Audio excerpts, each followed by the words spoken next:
Good afternoon, everybody. Happy Tuesday afternoon. I hope that everyone is having a fabulous week so far. We have started off today at Tau Lodge over in Madikwe Game Reserve. What a lovely way to start the show. We've got some zebra, some waterbuck, and some impala. So my name is Kerry Dupree. I will be your naturalist presenter for the day. So just a reminder, folks, that this is a live and interactive experience.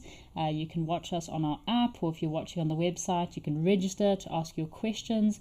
Let us know if there's any special locations you would like to check out today. You can use the QR code on the screen below now as well. And there's also an option to send your questions via WhatsApp. So there will be a number on the screen that you can also use to send through those comments, send through those questions, and join in the chitter chatter for the day. So we have some comments coming through already. Penelope Kenyon, welcome. She's sending her regards to all of our Wild Earth team and the Zoomies and the rest of our chitter chatters out there. So seems like there's been some activity trolling through Jackie's at Gowrie, at one of the other cameras, one of our new locations. It's a new camera, Africam camera set up at Jackie's Pan, so lots of activity there. Joanne Mello is also sending her regards. Thank you for joining us, Joanne Mello. Fuzzy Dunlop, I believe it has been a very happy Tawny Tuesday this morning. I was catching up on the morning safari, and I saw that a Lalamba was seen this morning, as well as was it Ruani? Two leopards seen on the morning sunrise safari, and I was very excited to see that Steve managed to find a caracal over in Amakhala. So Steve Falconbridge has great luck with caracal at Amakhala, very elusive predatory cat, mostly nocturnal, so lovely to be able to see them during the day. Beautiful caracal sighting this morning, and lots of leopard activity over in Chitwa and at Sandringham. So lovely to have a beautiful Tawny Tuesday this morning. Harriet Hodgins is also sending her regards through from a sunny Cape Town. Harriet, we hope to see if there's any penguins over in your neck of the woods at Stony Point later today. It'd be lovely. We had a really cool penguin sighting yesterday. We had, I think it was a pair of penguins, a male and female. One was sitting on a nest, the other one was just basking in the sun. So it's penguin nesting season at the moment, so hopefully we get some penguin activity. So we got a request from Mags Kruger asking if we can watch the vulture feeding today. We did watch the vulture feeding yesterday, which was not as busy and chaotic as normal, but Mags, we will try and get the vulture feeding in for you today. Should be in about half an hour, normally just after 1 o'clock, or about 1300 hours is when they do the vulture feeding. So we'll definitely try to catch the vulture feeding all-you-can-eat buffet over in Victoria Falls at Safari Lodge. Would be an absolute pleasure to watch, as usual. All the vultures coming down and having an absolute buffet for a bit of a feeding frenzy. Deb Davis has joined us again. Thank you for joining us again, Deb. We had lovely viewers yesterday as well. Lots of questions, so thanks for all those questions, Deb. And we also have Mercedes Bean that is joining in the chitter chatter of the day. Oh, and I have another bird list going today, and coming in at number 1 we have a black-headed heron up in this tree, and a nice big elephant bull also coming down to the watering hole. So we had a nice big elephant herd yesterday, or 2 or 3 herds that all kind of came down to the watering hole and had a bit of a drink. So always a pleasure to see such a diversity of wildlife and game in this area at Tau. There's a little baby zebra having a suckle, a little bit of a tea break. What a busy day it is here at Tau. So lovely to see so many different species. We had lots of zebra here as well yesterday. There should be a male wildebeest hanging around somewhere as well. So a solitary wildebeest male just lying in the grass. And our little black-headed heron also giving himself a bit of a groom. For our birding list yesterday, we managed to get about 24 bird species, trying not to make it a competition, but yeah, just nice to kind of get an idea of how many birds we've seen while we casually bird through our live at the waterhole. But we had a special bird yesterday, the yellow-crowned bishop, that we actually saw at this location at Tau Lodge. So we'll try and keep an eye out for that yellow-crowned bishop. Very cool bird to see. This heron looks like he's giving himself a bit of a break from fishing.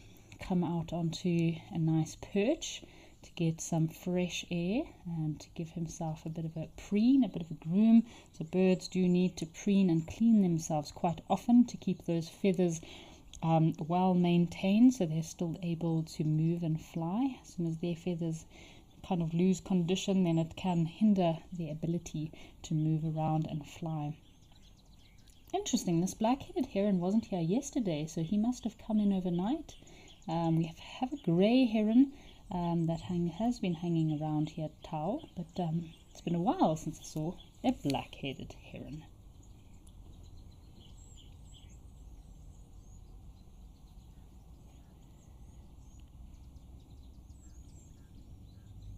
What a lovely view. So I'm really enjoying watching this tiny little baby zebra. Isn't this a cute little sprightly thing?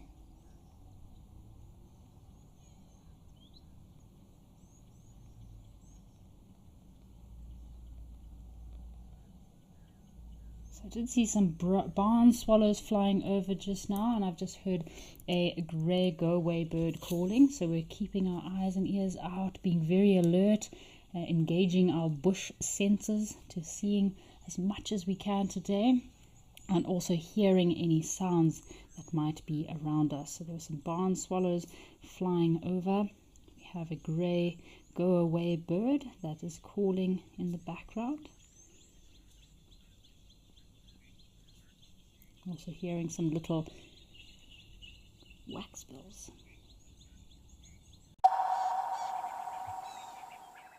Join Wild Earth Travel on a unique nature adventure in the Greater Kruger Park. Legendary master tracker Renius Mhlongo leads a 4-day animal tracking experience in the Sabi Sand Nature Reserve. This experience offers a life-changing chance to track Africa's iconic animals on foot with a master of his craft. Renius is joined by Wild Earth presenter and expert storyteller Amy Krantz, and together they will connect you to Africa's wild heart.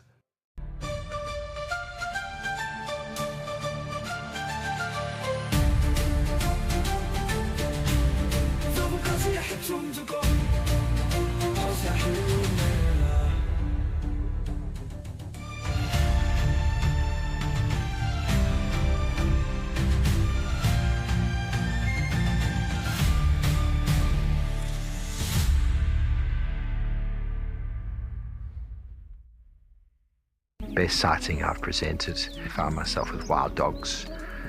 We chased the dogs around, chased them around. They ate an impala. We got the end of that. Then another impala went into Gowrie Dam down the road there, and the wild dogs went around. Eventually the impala came close to the bank. One wild dog went and grabbed it and then just pulled it out and just did what wild dogs do. It was an emotional experience, but it was very, very special. Welcome to Safari Spotlight. We'll be And you pretend like you're a salesman, eh? Got no idea what's going on in this reserve. Expecting the unexpected.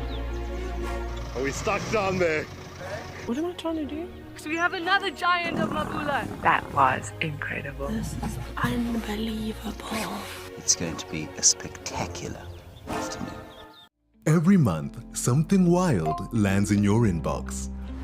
From rare sightings and behind-the-scenes secrets to expert stories, seasonal changes, and exclusive travel opportunities, the Wild Earth Journal is your free monthly mailer, packed with the magic of the wild straight from the field. It's fun, it's free, it's full of surprises. Sign up now on the Wild Earth website.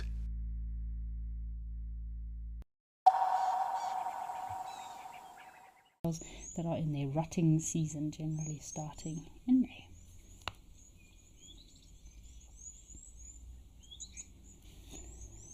So we have a question coming through here from Tinus. So Tinus seems to be a bit confused with the difference between a guide, a ranger, and a naturalist. So Tinus, the best way I can kind of explain this to you is, for me, a guide and a naturalist are very much similar, whereas a ranger is normally associated with an anti-poaching unit. So you get rangers that will patrol areas, protect wildlife, like for example rhinos, and any sort of game or wildlife. Whereas a guide or guide naturalist, these are more people who are working with wildlife in order to interpret observations of natural animals, plants, ecosystems, weather, geology, and the interactions between all of these different factors.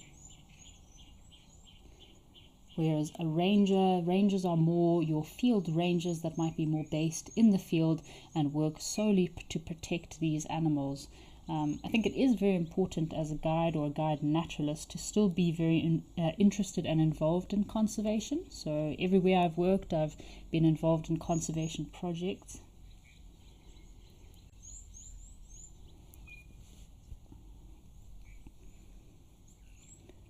So yeah, lots of conservation projects that I've been involved in, like vulture research projects. I've done leopard ID kits. I've spent, oh my goodness, I can't even tell you how many days I've spent drawing elephant tracks, tracing elephant tracks and rhino tracks, and but I really enjoyed the leopard ID kits. Compiling these leopard ID kits from camera trap surveys is also really awesome.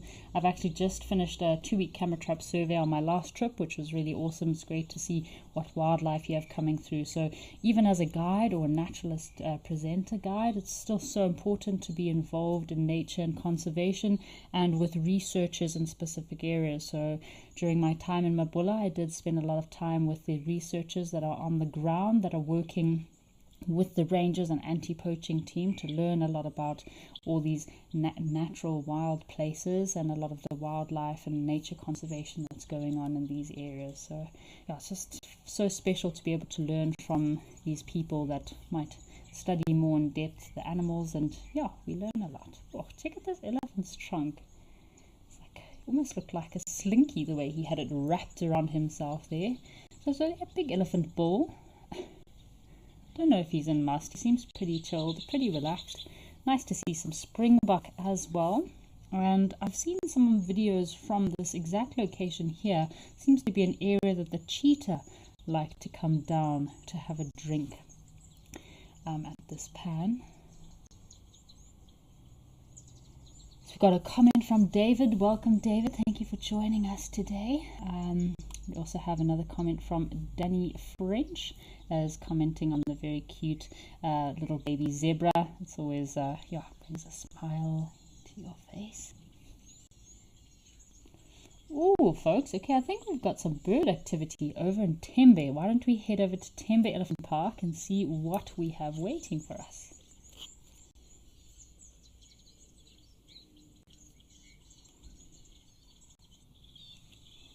Oh, so have a look here. We have an African jacana, folks, with some little chicks. Isn't this cute? So I can see, let's see how many baby chicks we can see, how many little baby jacanas. It's very unusual to see them away from the water like this. So this could be the father, the male, with these little babies. So the female is pretty much just there to lay the eggs. So the male is the one who takes all the responsibility of his little ones. So these, we didn't see any African jacanas here yesterday. They must have been hiding from us. So yeah, the female will lay the eggs. She is polyandrous, which means she will mate with many males and lay her eggs in a nest, and she then moves off.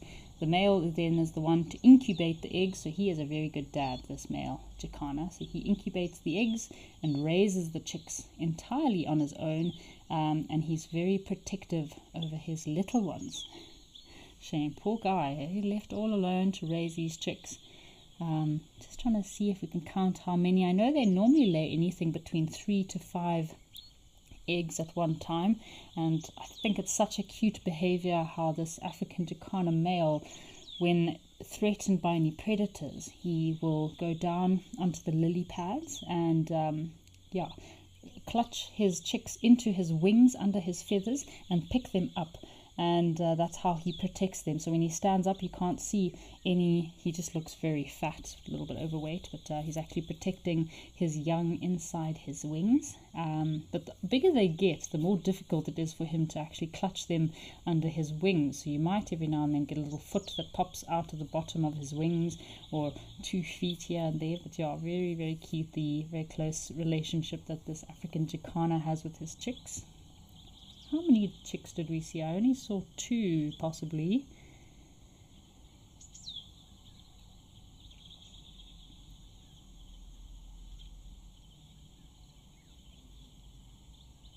So these African Jacana chicks are precocial, so that means that they can feed themselves quite shortly after they hatch. So that does help the father in order to not be solely reliant on feeding them, so they can also help to feed themselves, although he will also try to take them to areas where there's food, so he'll move around on the lily pads and they can also try to feed themselves.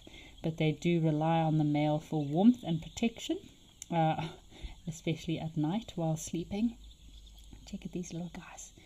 So the African Jacana chicks to me look very similar to the lesser Jacana. So lesser Jacana doesn't have as much brown, it's not as deep in that red rufous brown coloration as the African Jacana. Look very similar to the baby chicks, they're quite similar. So Penelope Kenyon is saying that there was a lot of zebra today at Tau, the most that she has seen. I know, Penelope, there has been quite a large amount of zebra over at Tau the last couple of days. It's been quite a pleasure to see so many zebra. We had a floppy-eared zebra male that was there yesterday that he looked like he had been on the wrong side of a few fights. So yeah, maybe if we're lucky we'll see him again. He didn't look very chuffed. He was not having a great Monday.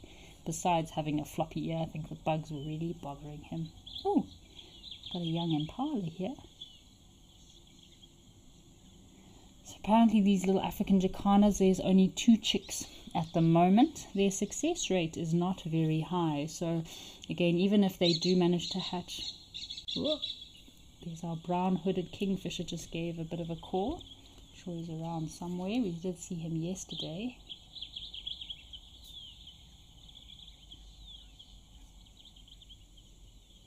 And as we do normally hear, you can hear the sombre greenbill calling. It's a very melodious, happy call. Nice sound to hear on a Tuesday. Always brightens your day. It makes me think of the forest. It always makes me think of very dense forest environment. That sombre greenbill calling in the background. They're very happy birds.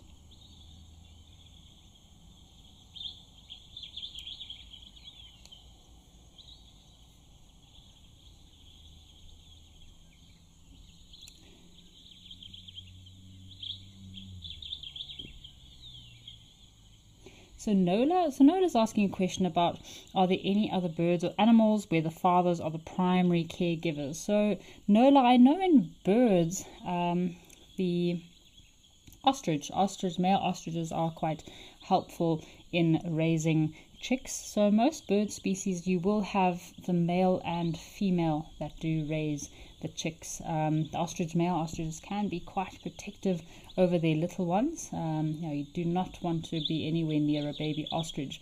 If the parents are close by, they're very protective and will fiercely protect and defend their little ones. But Nola, I will give that a bit of a Google and see what Dr. Google has to say, if there's any other chicks where the birds where the father is a primary caregiver. I know it's quite unique to the Jacana species, so a very unusual behavior, where the female just kind of, she lays the eggs, then she's out, and the male has to raise the chicks alone. So quite unusual concept, which Catherine seems to think is quite a interesting concept for the Jacanas.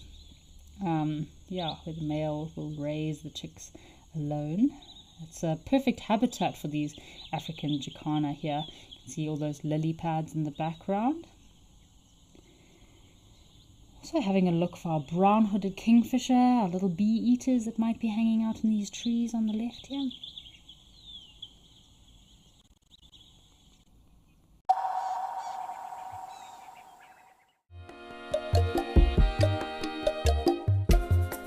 My name is Amy, and today we're going to be doing things a little bit differently.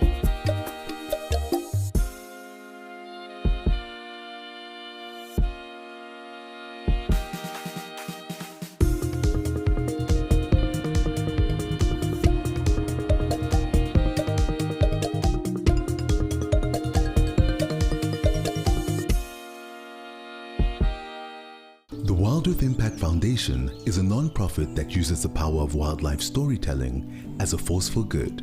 We create sustainable development projects that showcase conservation stories, empower people, and inspire environmental action. As a registered South African PBO, you can make a tax-deductible donation to the Wild Earth Impact Foundation. To find out more, visit our website.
Alright, so we had a question from Nola.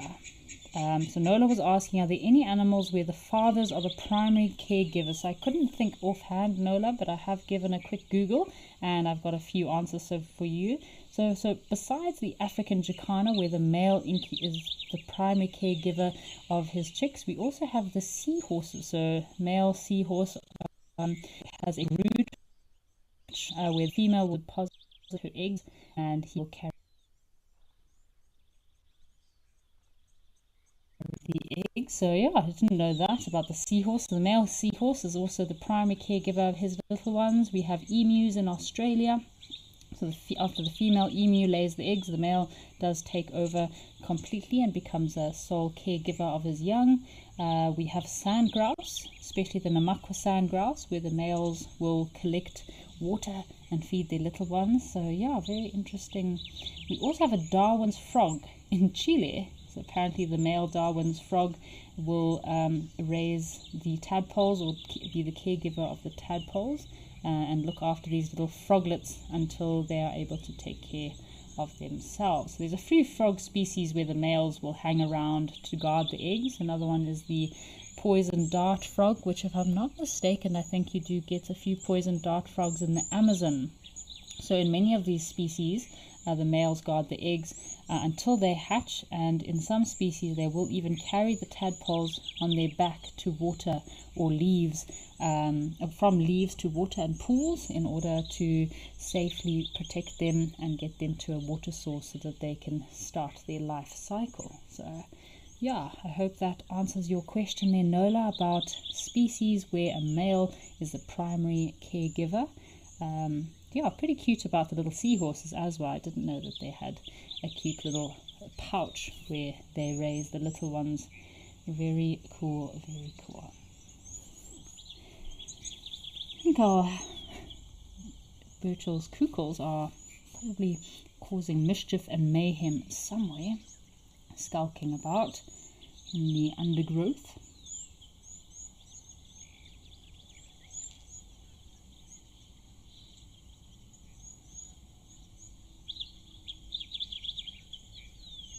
So Julian Thompson, I guess you're quite the birder then, Julian. Thanks for sending through some information. So Julian's comment is apparently role reversal is common in waders as well. So yeah, there's a few bird species that Julian has commented on. Didn't know that the Temnix stint is also a species that in the northern hemisphere that the male might take care of the chicks. So yeah, very cool behavior there. Thank you for sharing with us. There's our kukels. If you're a little creepy crawly critter, you do not want to bump into this Birchall's kukel.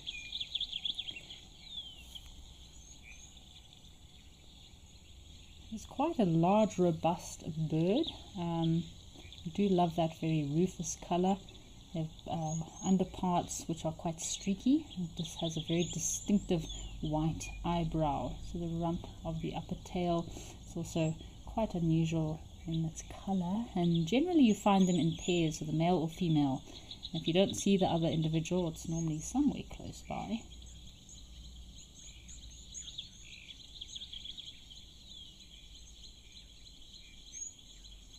So Deb Davis, thanks for your comments. Apparently the brown-headed crow bird females do lay their eggs in other birds' nests. So yes, Deb Davis, this behavior is known as parasitism, and you do get quite a few parasite birds in Africa. For example, a lot of the widers and the cuckoos will lay their eggs in a host bird's nest to be raised by other parents. Whoop. Is that a firefinch? Little finch here. Could have been a little Jameson's firefinch. Whoop, just off to the right. So yeah, this is quite a common practice, and I think it's really fascinating how these parasite birds will actually sometimes have their eggs will be the same color as the host bird species in order to blend into the nest better. And in some cases, the parasite bird will actually kick out the host bird's chicks from the nest. What have we got there? Some greenbills. Could be two little sombre greenbills. The greenbill family is very commonly... Oh, what do we have here? Oh, still our kukel, getting us excited. So the greenbill family is generally quite a big family, but yeah, for me, always forest. They're always characterized with thick, dense forest vegetation. I know when I was working in Congo, we had, maybe 10 to 15 different greenbill species, and they're all very, very similar. I do love the little yellow-bellied greenbills, very cute little greenbills, but sombre greenbills quite common throughout southern Africa. Where has our little kingfisher gone to? Little brown-hooded kingfisher. Oh, we have some elephants that have joined us today as well. We had quite a few big elephant bulls here yesterday that came down to the watering hole. They were all playing in the muddy puddles. Looks like this Ellie bull has a bit of a lazy leg there.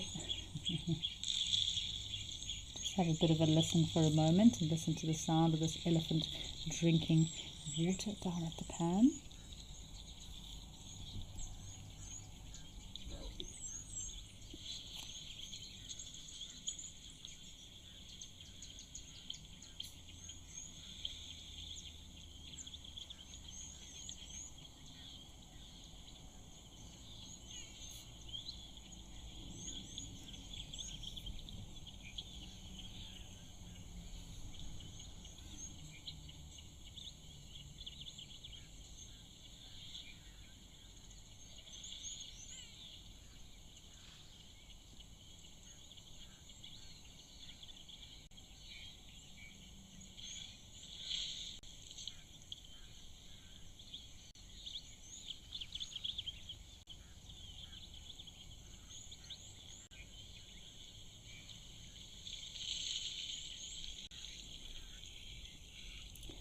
such a treat to see some nyala here today. I'm seeing a couple of nyala, so it's been a while since I've seen a nyala.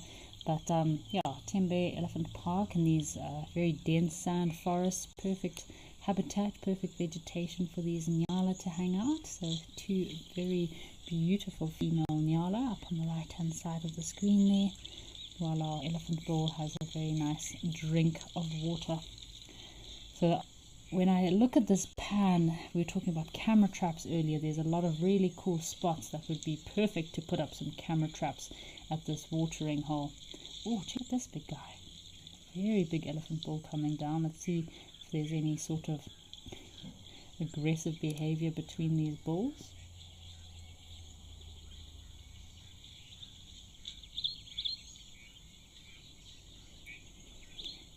So Penelope Kenyon, yes, the kukul is also known as the rain bird. Apparently, they give their whooping call when the rain is about to come. So a lot of traditional beliefs in Africa, they do believe that the kukul is one of the rain birds. They call when they call, that means that there is some rain on its way. Same as the swallows. A lot of swallows and swifts will fly through certain areas as the rain is about to start falling. So yeah, and then of course you get the apple-leafed rain tree, or the Phalaenoptera family of trees that are also known as rain trees, that have their spittle bugs that reside up in those trees and give off an illusion that it is raining underneath these trees.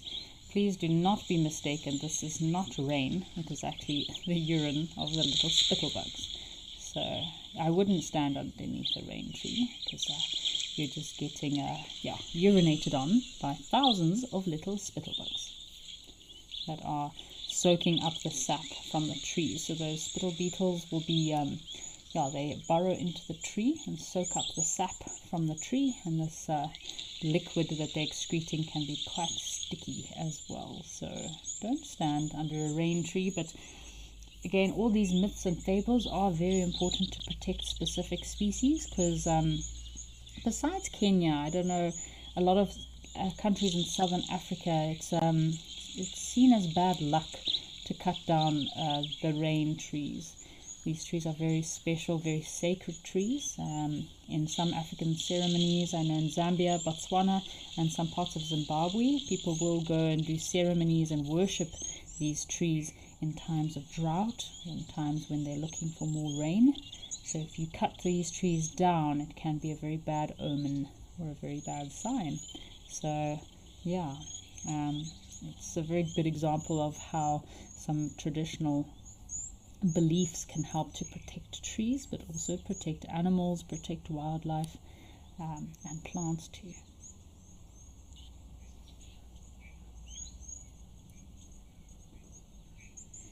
Sorry folks, I think we had just a slight challenge with our camera over in Tembe, but we have linked back to Tau, which has been quite a busy location the last 2 days. Sucks, we even have waterbuck today, so we didn't have waterbuck on screen yesterday, but definitely lots of zebra have been around. Nice to see the elephants coming down as well. We've been looking for our crocodiles, but they've been a little bit elusive, so we will keep our eyes open for those crocodile.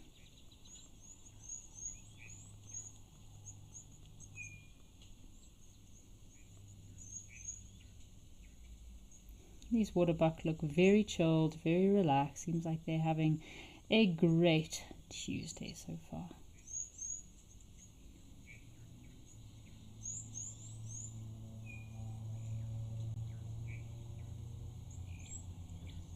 Wondering if we're going to be lucky enough to have some more elephants joining us.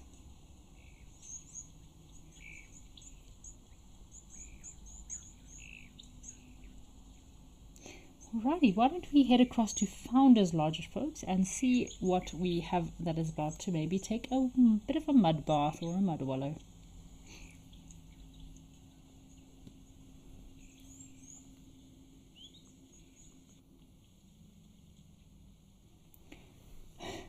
So yesterday I was dying to see warthogs mud wallowing. You know, when you have a Monday, you just want to see warthogs mud wallowing to just fill your glass with some energy and just life.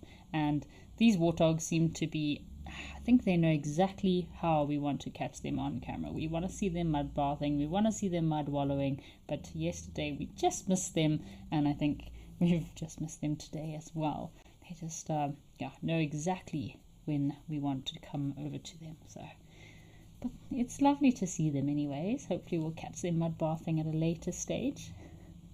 These little youngsters is probably from this last year.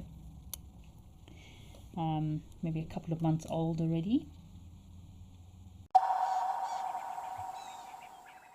Join me, Andrew Wistenholm, for an indescribable 6-night stay in the beautiful Albany of the Eastern Cape at Amakhala Game Reserve. Now, this trip is going to be action-packed with a lot of storytelling, adventure, as well as the opportunity to make everlasting memories. We'll be exploring the best of Amakhala by staying at 2 luxury lodges, which will be the perfect blend of comfort as well as wilderness. Book your spot today and let's get ready to explore the wild beauty of Amakhala.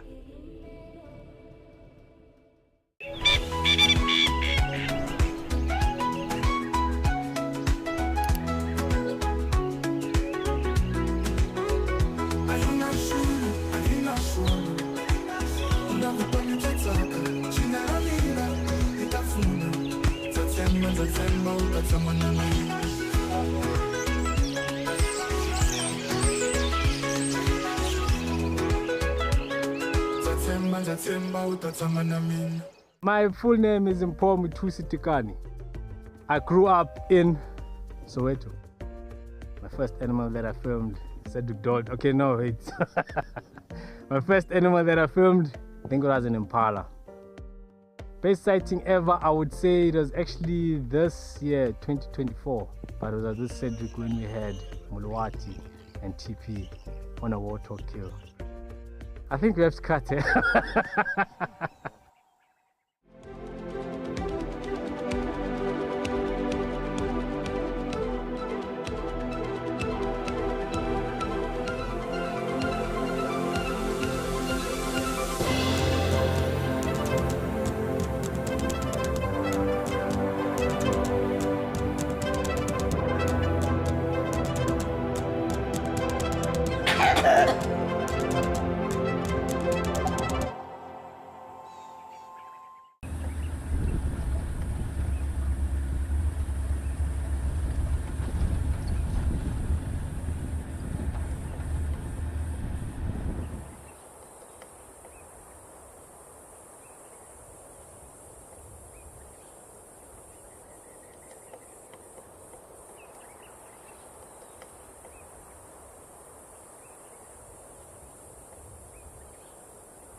Start to join in the celebrations.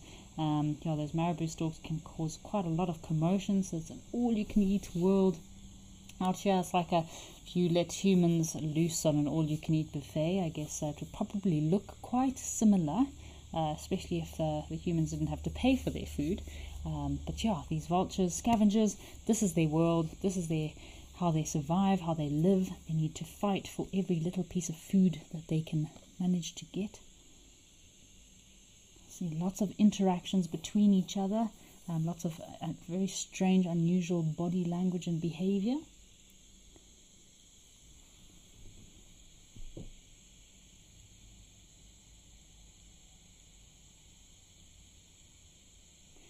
So Hudson, this is incredible. Lovely to watch the vulture feeding here.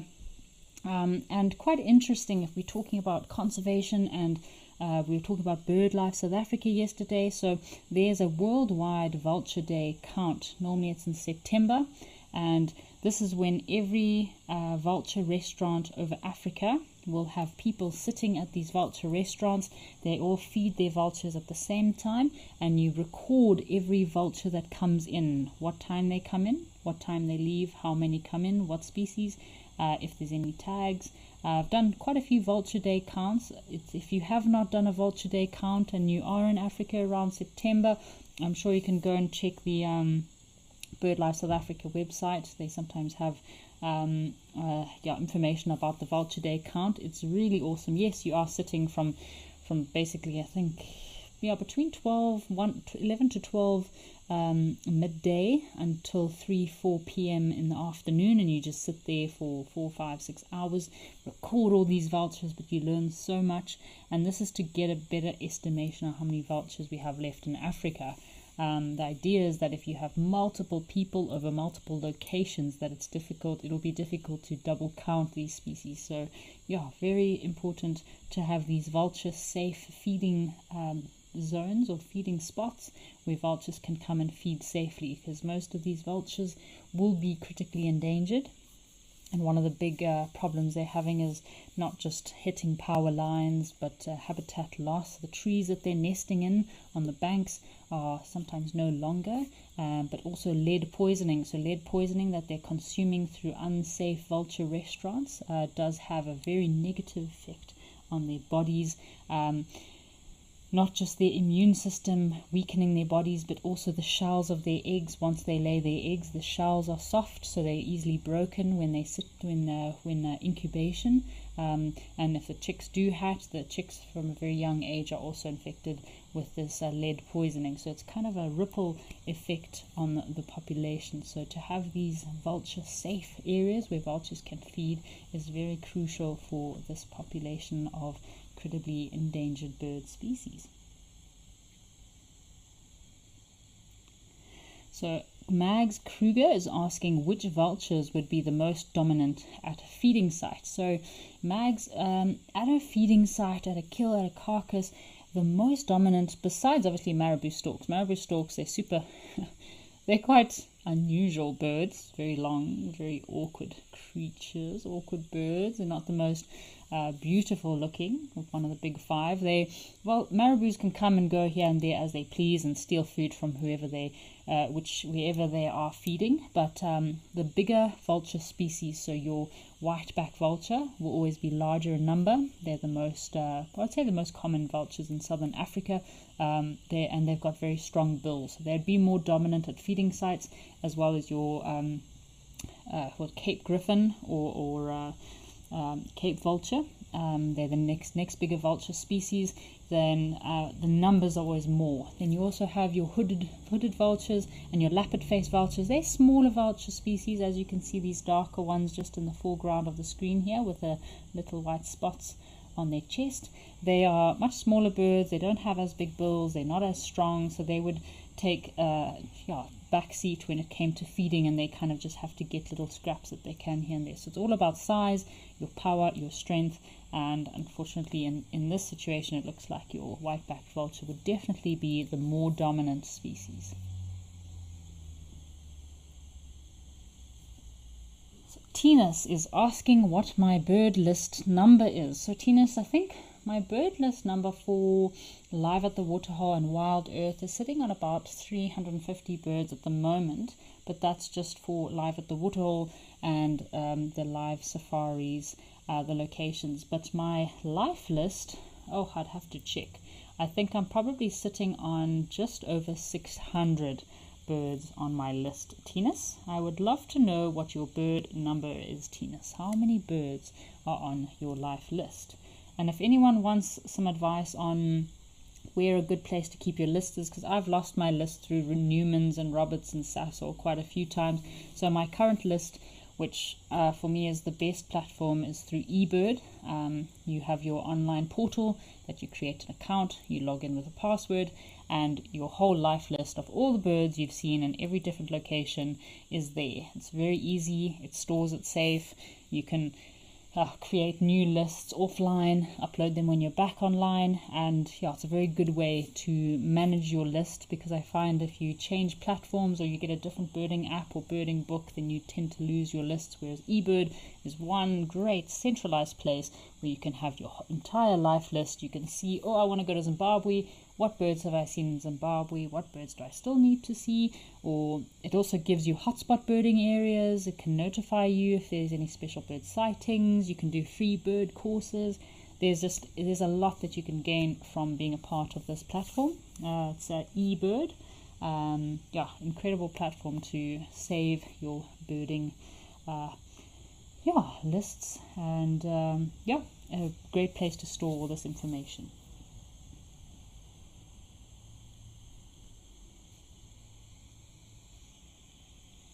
interesting to watch these vultures still feeding. If we're lucky, sometimes we get some warthogs that come through and also fight with the vultures for food.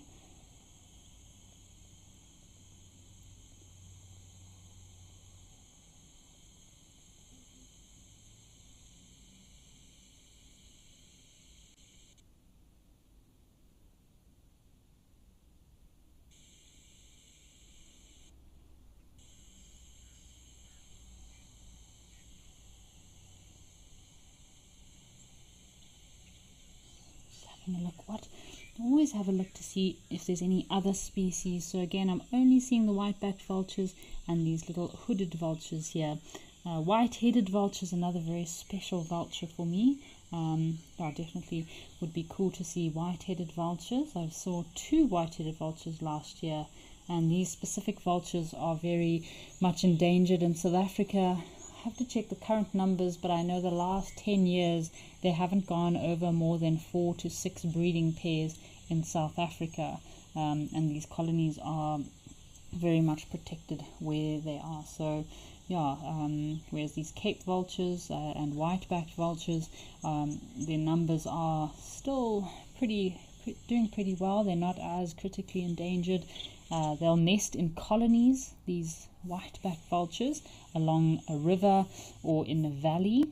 They do need to have very big trees. Often baobab trees do sometimes make a perfect nesting spot. Baobab trees, your jackalberry trees, any big trees that have great amount of foliage would be good nesting spots. Although I'm not too much of a fan of when vultures nest in baobab trees, because their acidic excretions, or their excrements, are very acidic and sometimes can kill the branches of baobab trees if they nest for too many years in one area, or if too many of these individuals congregate in one tree. It can be quite toxic and fatal for the trees in some cases. So Catherine is sending through some information. So she keeps her list as a backup on Excel. And yes, Catherine, I do agree, it is good to have a good list, backup list somewhere. As mentioned, with all these other applications, you can very easily lose your list and you have to start all over again. So well done, Catherine, for being super organized and having your bird list on Excel. So very great to hear that. And Tinas is sending through his bird number. Apparently his number of life birds is 453 birds. So well done, Tinas. That's quite an impressive number there. Keep going, keep birding, and yeah, stay a happy chirper.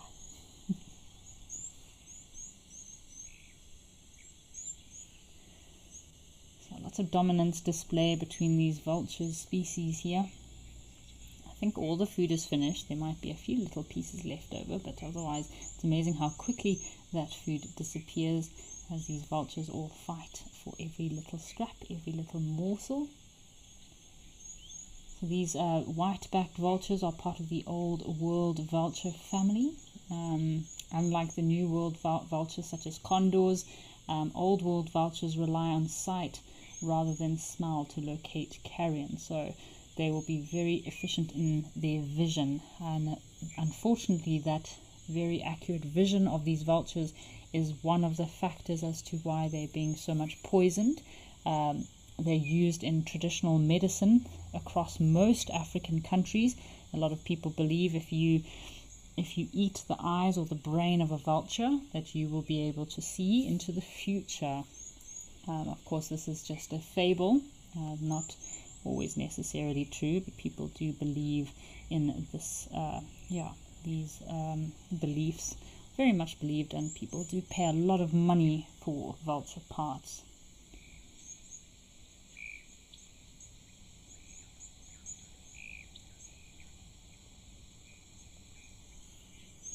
So as soon as the vultures have fed at these restaurants, they'll always go to the nearest spot to have a good drink of water. So have a look, there's a few vulture having a drink here. The feathers of these vultures are also very much sought after. I don't know why, because vultures are not the cleanest birds. Their feathers normally smell quite bad, but apparently the feathers do have some significance. yeah, they are used in quite a few rituals, and used as the traditional healer will use these feathers in his garments, or in his attire will be some vulture feathers.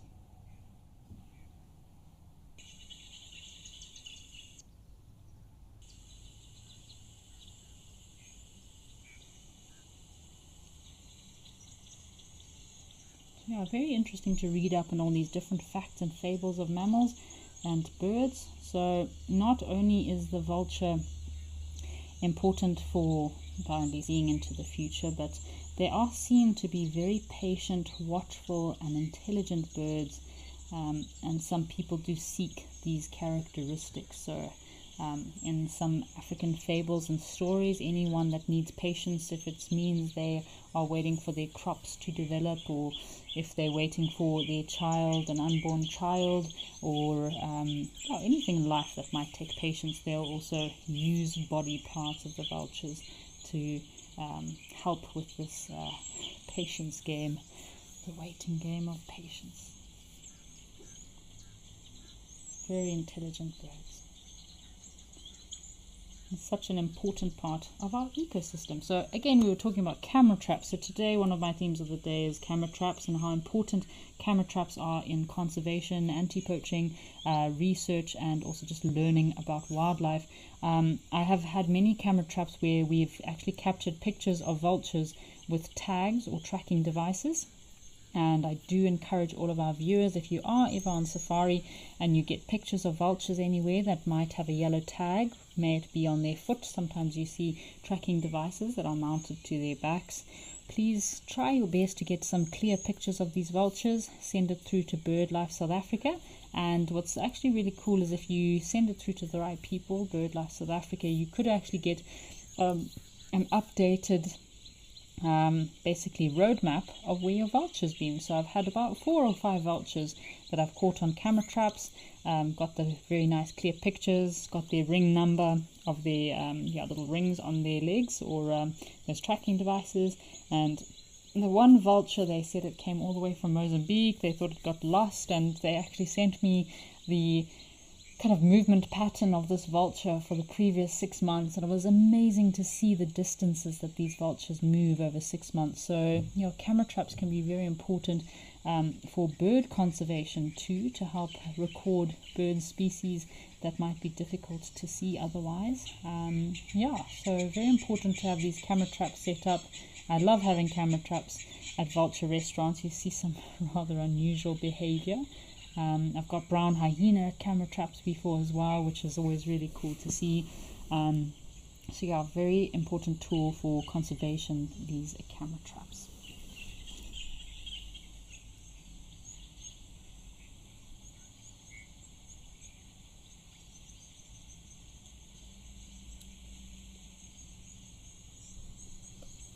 These vultures look very happy, very full. I don't think it was quite enough food for all of them, but it was better than nothing. So generally these vultures on 10 a.m., 10 to 11 a.m, that's when they'll try to catch some thermals. They'll wait for the wind and the heat of the earth to create these uplifting thermals that they will then try and catch, kind of like trying to catch an elevator up into the sky.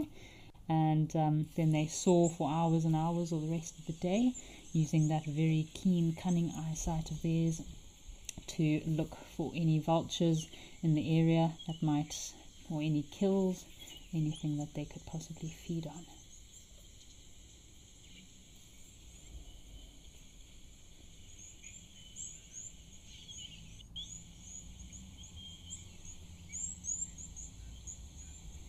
I'm going to add these vultures to our list. So 11 and 12 for our bird list today: white-backed vultures and hooded vultures.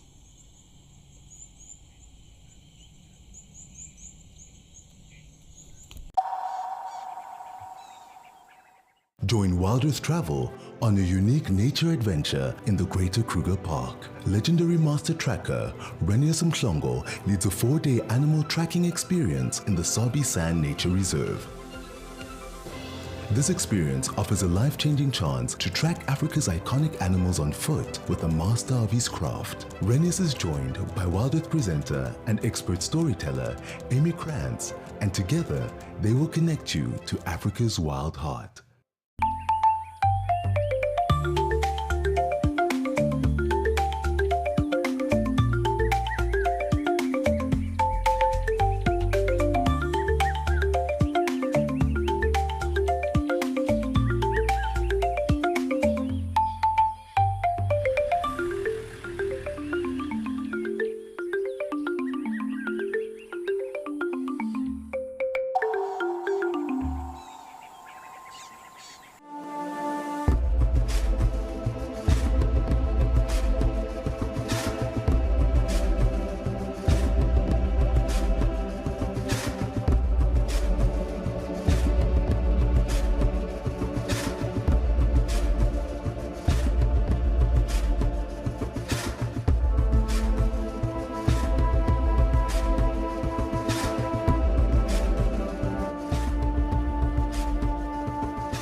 Wild Earth Travel would like to take you to Namibia and Botswana.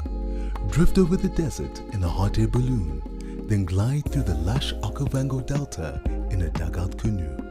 This extraordinary journey blends dramatic landscapes with outdoor adventures and unparalleled wildlife encounters. Discover Africa like never before. Book now with Wild Earth Travel, where Africa comes alive.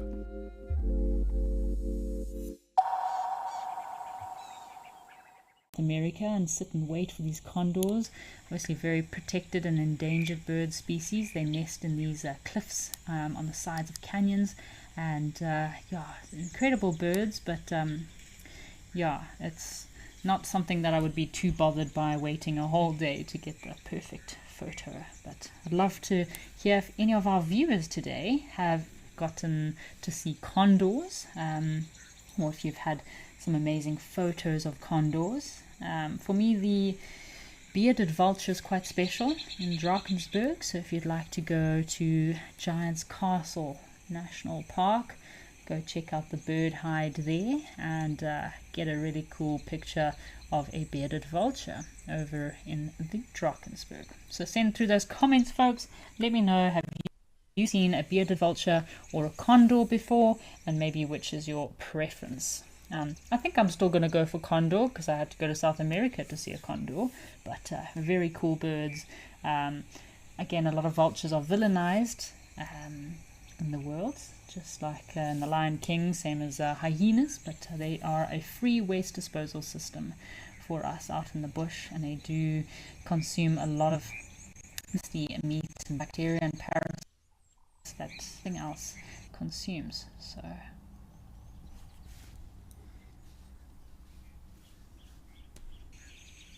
So we've got some comments coming from Deb Davis. Apparently Deb Davis saw condors at the Grand Canyon. Oh, that must have been an amazing sight to see condors in the Grand Canyon, Deb Davis. Yeah, I can only imagine.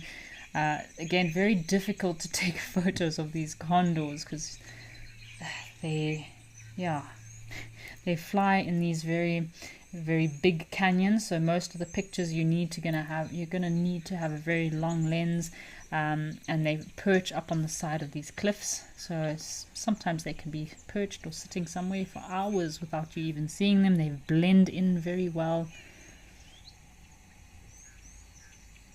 So Jared is saying he saw condors also in Peru. He's forgotten the name.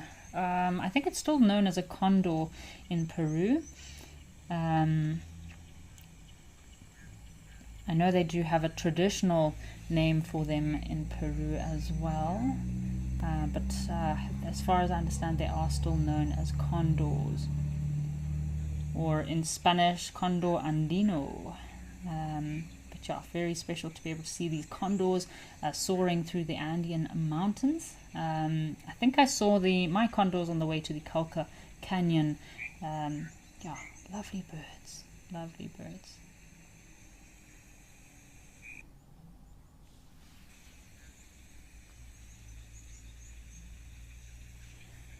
Oh, Jared, hey, how's it going? So Jared has just joined us and he's just commenting on our condors in the Calca Canyon. Yes. I think at the time I went by there were only 2 nesting pairs in that one section of canyon. I think it was 100 kilometers worth of canyon where there were only 2 nesting pairs left, but still a very special spot. And as I mentioned, I don't know, Jared, if you also saw those hundreds of photographers waiting with their monopods and giant cameras for hours to get that perfect photo of the pair of condors flying over the Calca Canyon. How incredible. If you've never been to South America or Peru, definitely give it a Google, folks. Or if you are a big birder and you're looking to get your perfect condor photo, I know the Calca Canyon is a spot where there are quite a few vulture viewing points. It's actually these, you can actually pull off the side of the road. They've got benches and people sit there for days trying to get this perfect photo of these condors in South America. But if you can't get to South America, as I mentioned, Giant's Castle, Drakensberg, bearded vultures, they come right up close. They actually have a feeding station. You do have to book quite far in advance, and you can actually see these vultures. So bearded vultures are very unique in the way they feed. They actually feed on bone marrow. So what's special about this feeding site is the vultures will go in and they'll actually pick up a bone and they'll fly up as high as they can and they drop this bone onto the rocks right in front of you if you're lucky.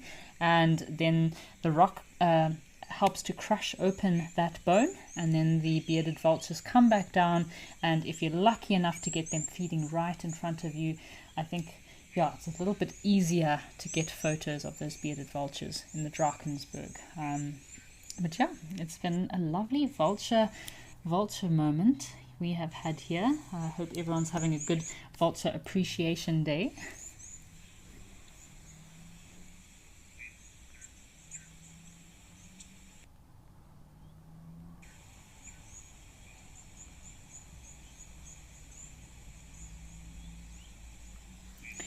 Alrighty folks, well, let's give our vultures a bit of a break here. It has been a pleasure, but why don't we head across to Founders Lodge and see what's waiting for us at the waterhole.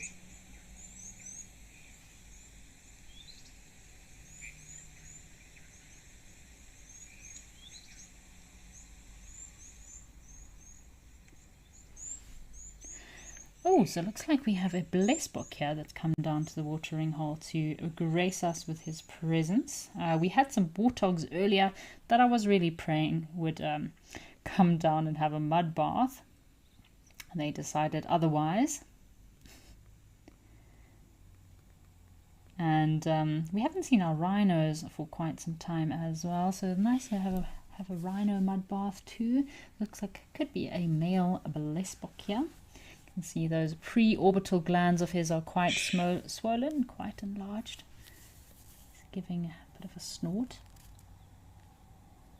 This is a very beautiful specimen of a blessbock. He's quite light in color, I must say. So he is a medium-sized antelope, probably weighing in at about 60 to 70 kilograms. And yes, Erica, he does have a rather strange tail. I don't know if half of it has been, maybe he got into a bit of a sticky situation with a predator and half of his tail has been ripped off, but yeah, he does have quite a strange tail, this blessbock. So both male and female blessbock do have horns. Usually the female's horns are a little bit thinner, and generally blessbock are a nice dark rich brown color, their coats, but this blessbock seems to have quite an unusual color. You do get different color morphs or different color pigments in animals. Antelope, it is common. do like to feed in these open plains and grasslands. So Eastern Cape is a perfect habitat for these blesbok to reside. So Ian P is saying that he's never seen this blesbok before. So yes, Ian P, blesbok are quite common throughout southern Africa, as we're in the Eastern Cape right now, so it's a perfect habitat for them. They can be seen on quite a few private game reserves as well as farmlands and protected areas in South Africa and through into the Karoo. Generally solitary animals unless you find a breeding herd, so the females will be in a breeding herd. They're not really territorial, but males will defend small territories. Alrighty, well, blesbok is not hanging around too much, folks, so why don't we go and check out to see what's happening over at Tau in Madikwe.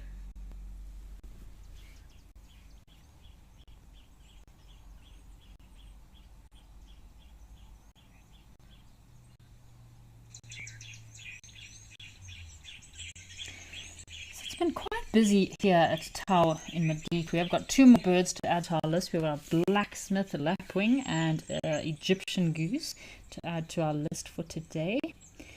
And it seems like we have a few elephant bulls that are roaming around, coming to enjoy an afternoon at the watering hole. We had a nice breeding herd yesterday. Waterbuck seemed to have moved off. And while we're on the topic of camera traps, folks, I love setting camera traps around watering holes. Although it might be a little bit tricky at Tau because I'm not seeing too many big trees. So this vegetation is definitely very short, more open grassland and small shrubs. So it'd be a bit difficult to set up a camera trap here. Although you could use this nice old leadwood or combretum and berbies. Nice stump. Could put a camera trap up here, facing the water. Perfect place where it seems like there's lots of activity of waterbuck. Come down to the watering hole. While setting up these cameras, you want to make sure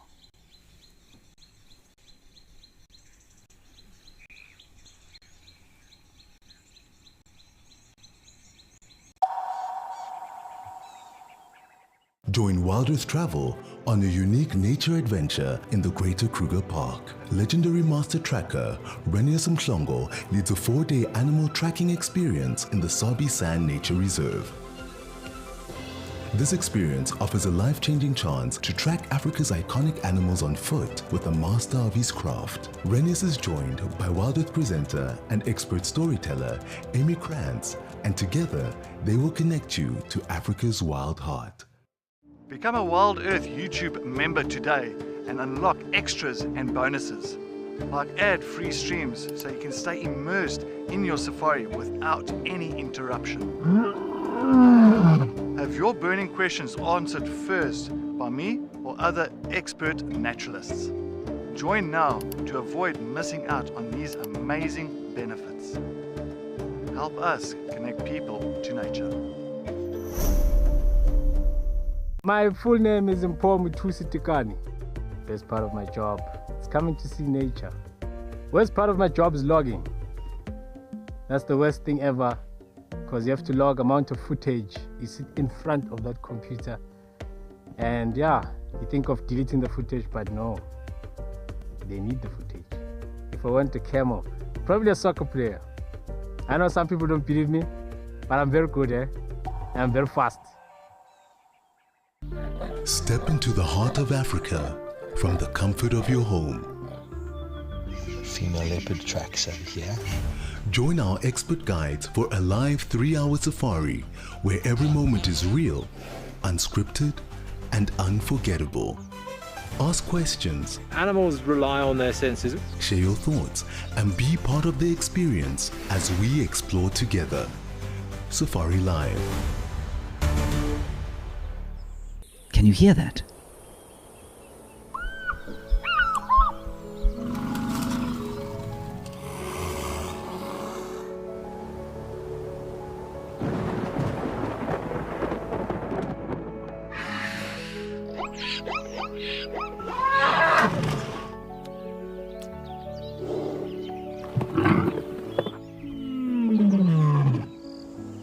wild is calling.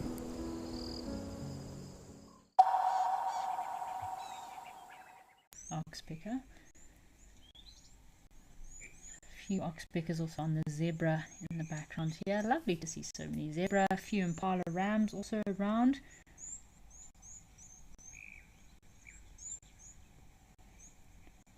So Robert Cole, it is lovely to see so many birds around at the moment, Robert. Normally in the dry season, this pan here at Tau does get very filled with ducks. We haven't seen our white-faced whistling ducks yet. There's also sometimes a pair of shelled ducks, which I do love the shelled duck. The female and the male with the grey and white heads do stick out quite a lot. So at the moment, we're heading into our dry season in a lot of southern African countries. So there's lots of water around, but as the water sources start dwindling throughout the dry season that's coming, there'll be less water available, which means the birds will be forced to come to these pumped watering holes, same as the animals. It's generally why a lot of people prefer to go on safari in the dry season, because there's less water, less food, so it does draw these animals to these kind of hotspot watering hole areas. And that's where it's really great for game viewing. But green season is still awesome for game viewing. You get great birds. You just have to try a little bit harder to find the wildlife. Zebra better be a bit careful. There's a hungry crocodile around.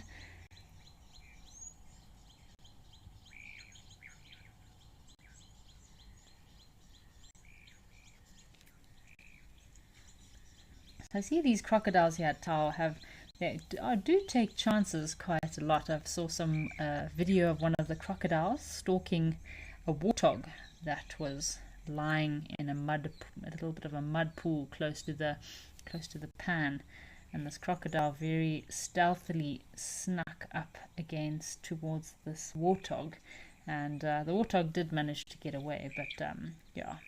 Shame these crocodiles do have to take chances. They are opportunistic hunters, so they have to take a chance where they see one coming to get a meal.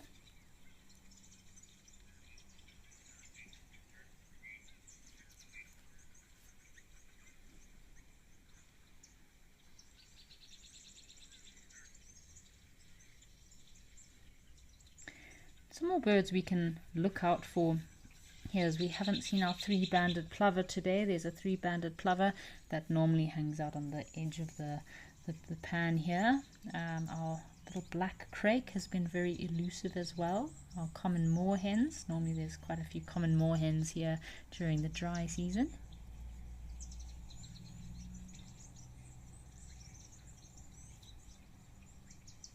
And our wildebeest. We have not seen our wildebeest today. I wonder where he is.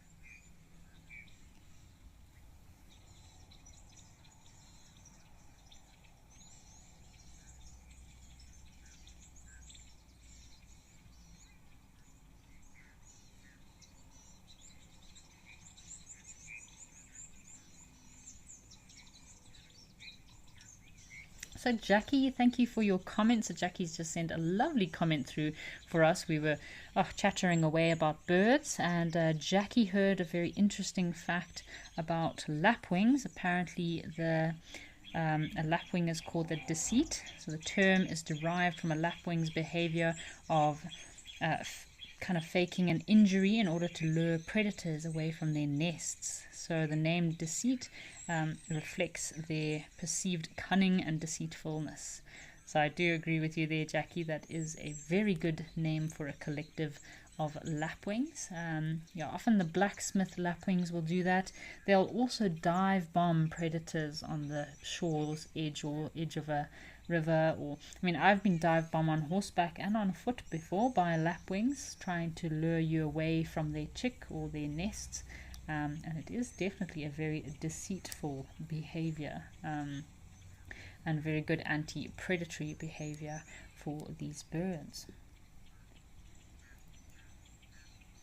Whoop, there's just some more blacksmith lapwings. During the dry season, you also have these waterbuck are going to really enjoy this thick reeded vegetation. Oop, we got their I had an egret. Did have quite a big egret here yesterday. Which egret do we have?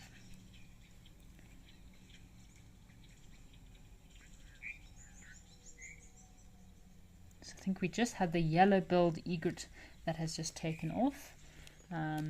Yeah, he was also around yesterday. We were watching the yellow-billed egret trying to make a bit of a kill.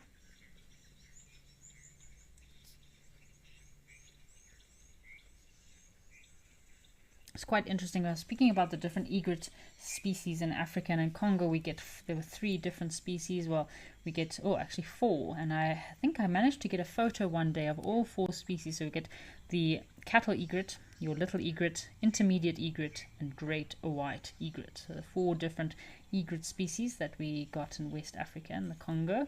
And yeah, I think I managed to get all 4 of these species in one photo. Of course, it wasn't a great photo, but still pretty cool to have these 4 different egret species all in the same photo.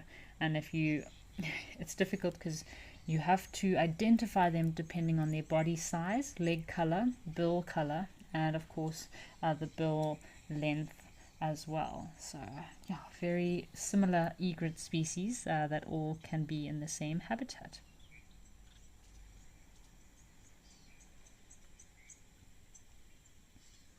Just having a scan, seeing if we can get any more birds, if we can find our crocodiles.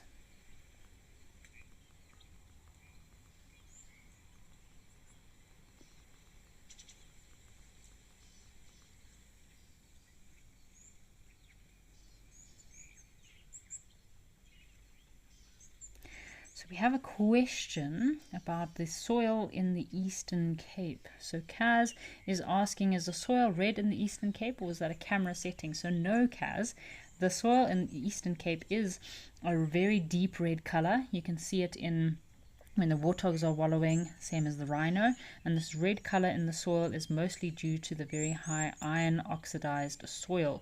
So there is a compound called hematite, and this is what gives off a very strong, rich red color. And because of the very iron-rich parent rock, like dolomite, shale, and sandstone, that has been weathered over many, many years, it does give off that very deep red color. So when the climate is warmer and there's enough oxygen and moisture in the soil, it does make the soil look very red. So do the rhinos. And the warthogs, after having a mud bath, look very red.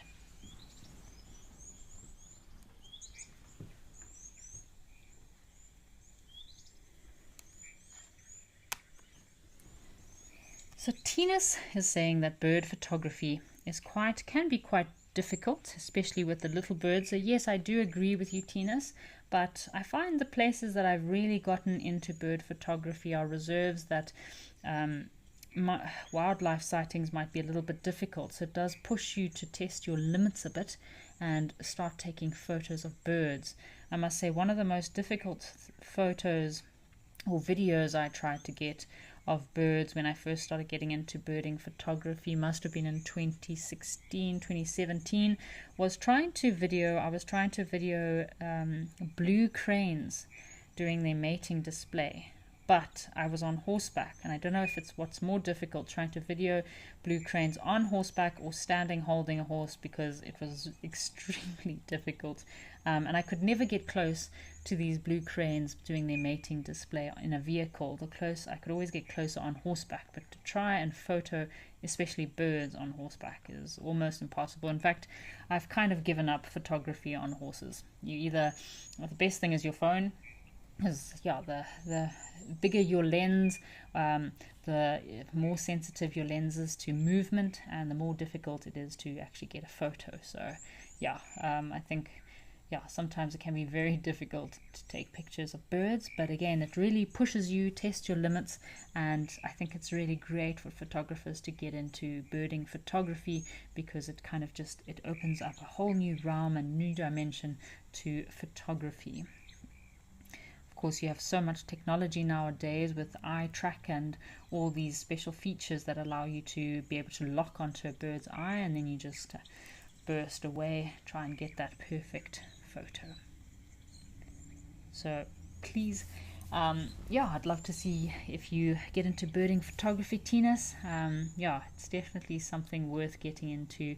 And if you're sitting at a hide for hours on end and you're not seeing too much wildlife, there's always birds around, so it definitely can help keep you entertained while you're waiting for those big animals to pitch up at a watering hole. Like now, if I was sitting at this pan right now and there were some little three-banded plovers close to us, or maybe that yellow-crowned bishop from yesterday, definitely gives you something to pass by the time while you're sitting in nature waiting for something to happen. So Terry's asking if the white-backed vultures fall into the ugly 5. So no, Terry.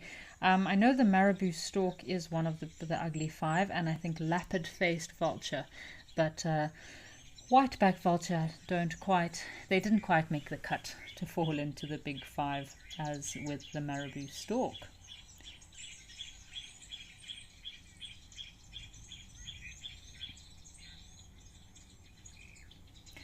Oh, here's our crocodile, folks. Finally.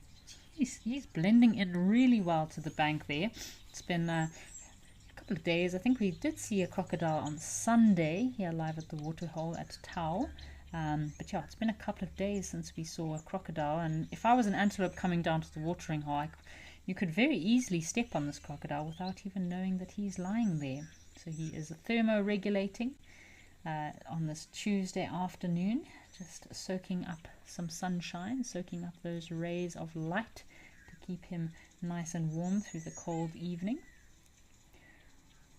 It's quite an impressive male crocodile. I'd guess he's somewhere around between 16 to 18 foot, or yeah, somewhere in that size range.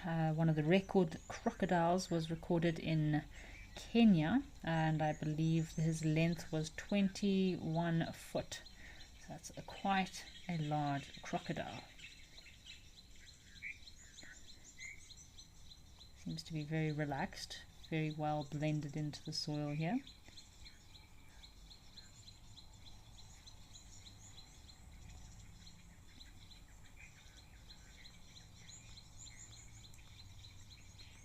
So, interesting fact about crocodiles is on my last safari, we had quite a strange phenomenon that took place at the camp that I was at, because this pan or dam was not suitable for nesting of crocodiles, very rough, rocky terrain, but somehow 5 little baby crocodiles managed to make their way into the dam, which we were not too delighted about. So we had these 5 crocodiles, which was not great, because when we took the horses for a bit of a swim, the crocodiles decided to follow us. I mean, they're only small crocodiles, probably less than 6 to 8 months old, so they don't really pose much of a threat, but small crocodiles turn into big crocodiles. So we were kind of wondering how these crocodiles came to arrive in this pan. Did they all walk in an extended patrol or single file together from another watering hole? There's no way they could have been born there. We didn't find a female crocodile. So yeah, quite unusual how these crocodiles can actually move such long distances from one water source to the next. So for example,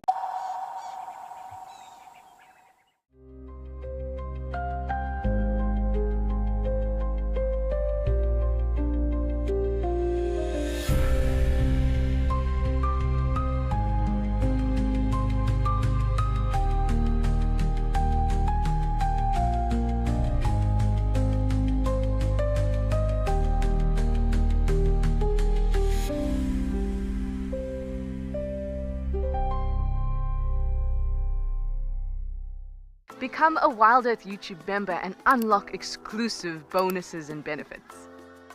Enjoy uninterrupted, ad-free streams so you can stay immersed in nature. Have your burning questions answered first by me or other expert naturalists. Enjoy exclusive access to special broadcasts and videos, and help us to connect people to nature.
are here with a male leopard.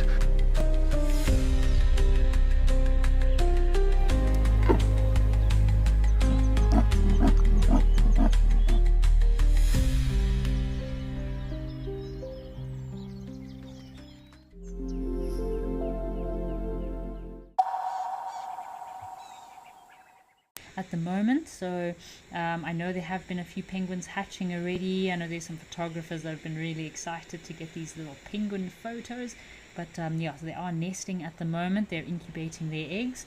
The male and female penguin will both sit and incubate the eggs. They will take turns, so the male might go out in the morning to do some hunting and feeding while the female incubates the eggs, and then when the male comes back, he might take a turn, let the female go out so she can also feed and hunt as well for some breakfast. So they will co-parent and raise the chick together.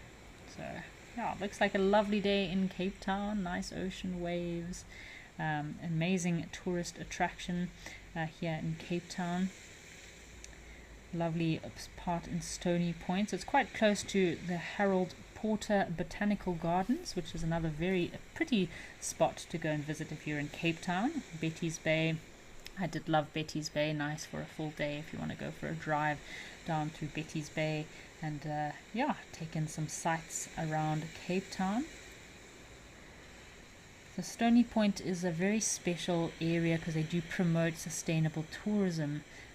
Oh, here's our penguin. Got our little penguin that is sitting on the nest here. So same individual that we saw yesterday.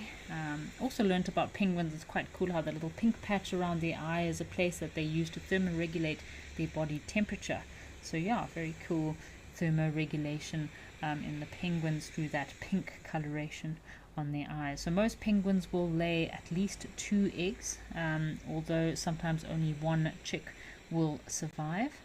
And yeah, they'll nest in these little crevices, perfect little spot to hide away from any predators. If baboons found a nest of a penguin, they definitely eat the eggs, or any mongoose that might be in the area. So they have to try their best to hide their nest, be in a secluded area in order to protect those eggs of theirs. They'll sometimes dig little burrows or scrape in vegetation in rocky crevices to create their little nesting spot.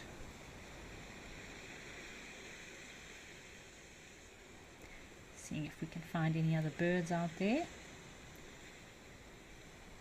This could be the mate of that penguin that is sitting on the nest that's out hunting. Love to see some seals. It'd be great to see some seals today. So we've got a really good question from Tracy M. So Tracy M is asking, why are most ocean birds black and white? So I can only imagine, Tracy, that this is probably a camouflage strategy, or also known as counter shading. So in a lot of these ocean birds or bird life in the ocean, they will be dark on their top. Whoop! Check what we have here.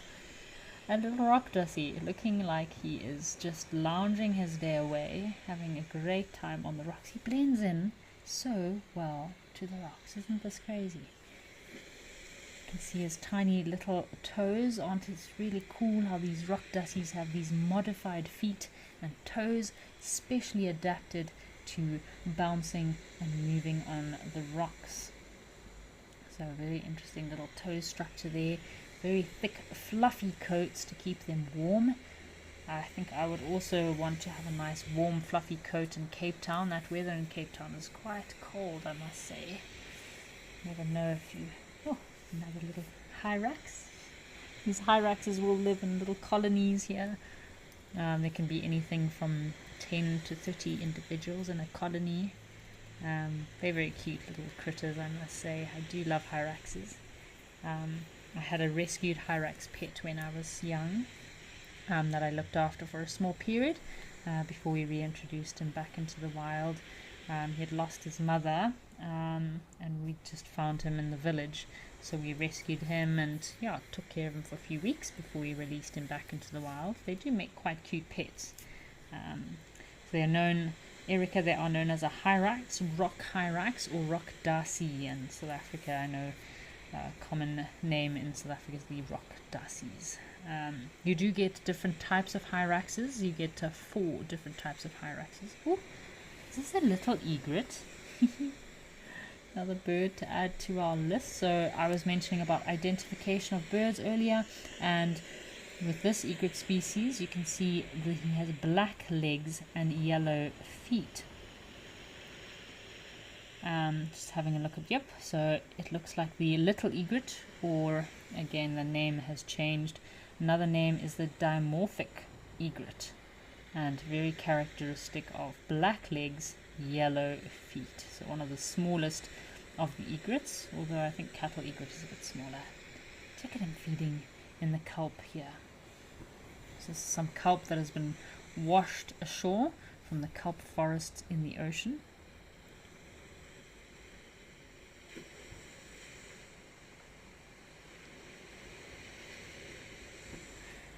So Spas Inkov is asking, oh, we have a sacred ibis as well. How cool.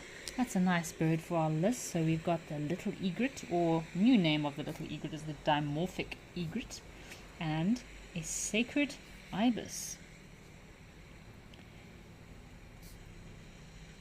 Very characteristic of the black and white coloration. So nice to see them together. 2 very cool birds.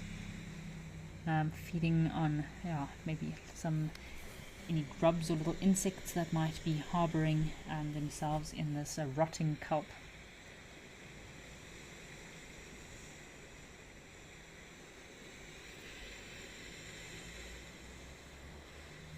So having a look here, Spas is asking about the Hartloop's gull. So Spas, yes, as far as I understand, I'm just having a look at distribution. We do get the Hartloop's gull in Cape Town.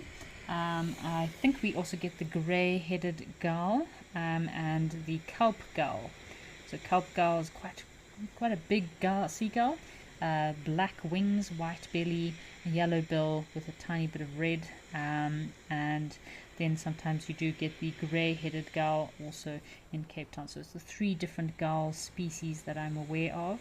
If we have any Cape Townians that know of any more gull species, please feel free to send them through. But those are the 3 gull species that I know of that occur in Cape Town. But yeah, lovely to see these sacred ibis. I know the sacred ibis do feed and occur in many different places in Cape Town. You can find them on the lawns, on the beach, in your gardens. And they've got that special probing bill that they use to probe down into the holes in mud, in grass, in reeds and vegetation to look for food. And we are being eyeballed by this hyrax that is on the rock. Just wondering if we can see him or not.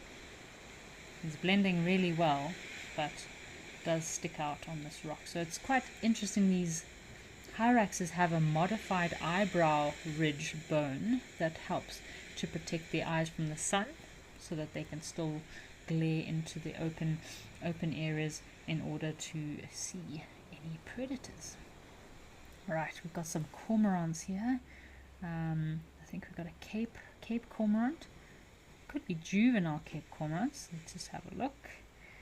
I'm seeing some black, so Cape cormorants, adults, black, sometimes gets a bit of orange on the bill and a blue eye during mating season. And I'm seeing, so it looks like, yeah, some juvenile adult and juvenile Cape cormorant. Another bird for our list. They're enjoying themselves out on the rocks. You can see there's lots of cormorant activity here, lots of excrements on the rocks.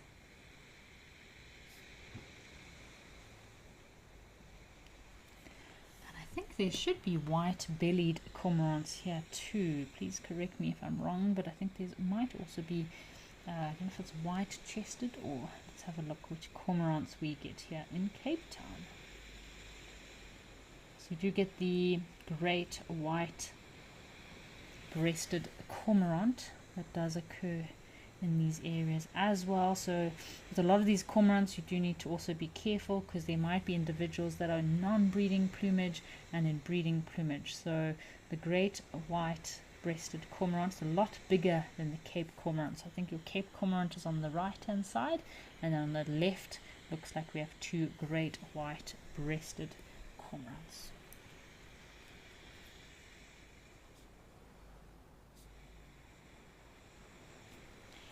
Had a comment through from one of the viewers about Kaz. Yes, I do love the little egret's yellow feet. Aren't they cool?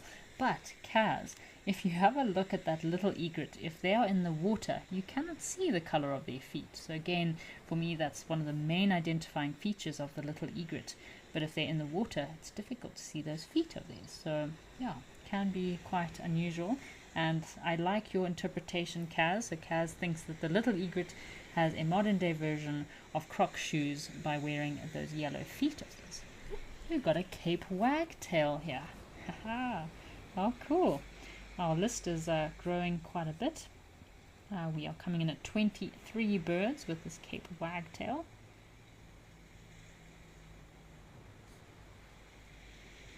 Very busy little creature looking for some little insects.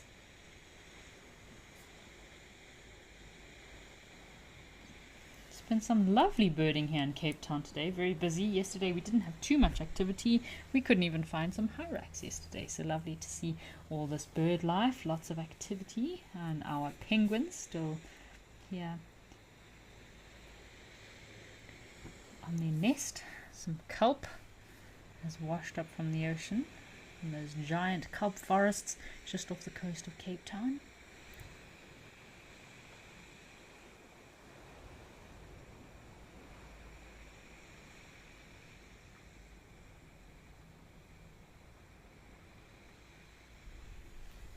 A bit of a quiet moment, folks. I hope everyone's week is going well, and yeah, while we're in Cape Town, I'll take a moment to just have a nice meditative, quiet moment to listen to the ocean, have a bit of healing time, just reflect on your day, be kind to yourself. If you want to go into a bit of a yoga pose, do some cat-cow, or just yeah, sit in a nice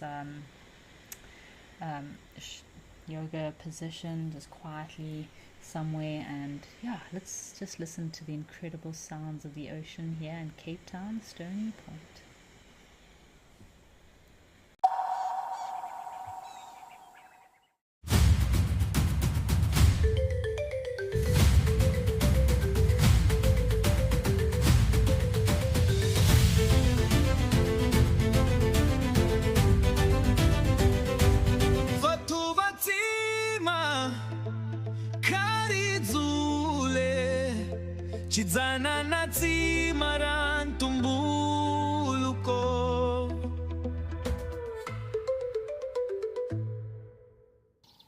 Join the Wild Earth YouTube superfan community and unlock a world of additional perks.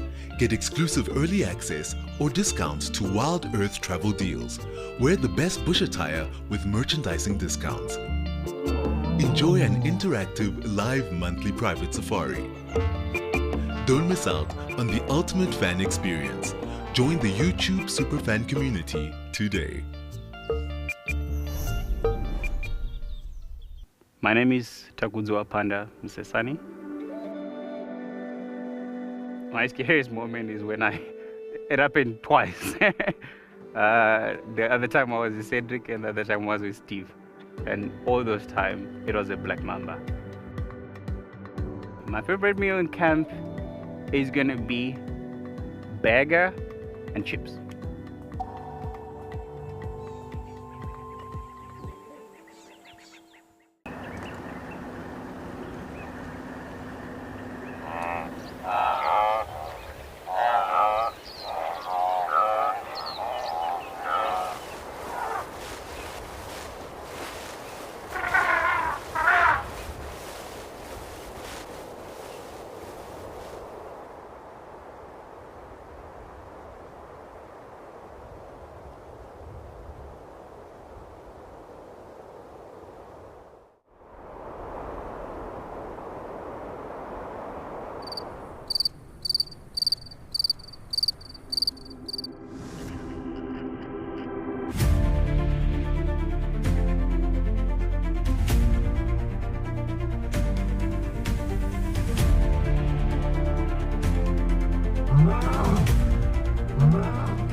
bonding amongst a family group.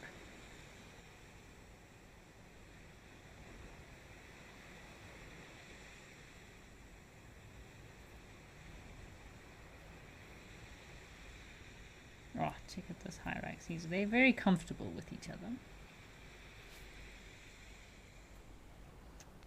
Alrighty folks, well, it's been an absolute pleasure being here at Stony Point in Cape Town, but let's go and check out some elephants over in Tembe Elephant Park.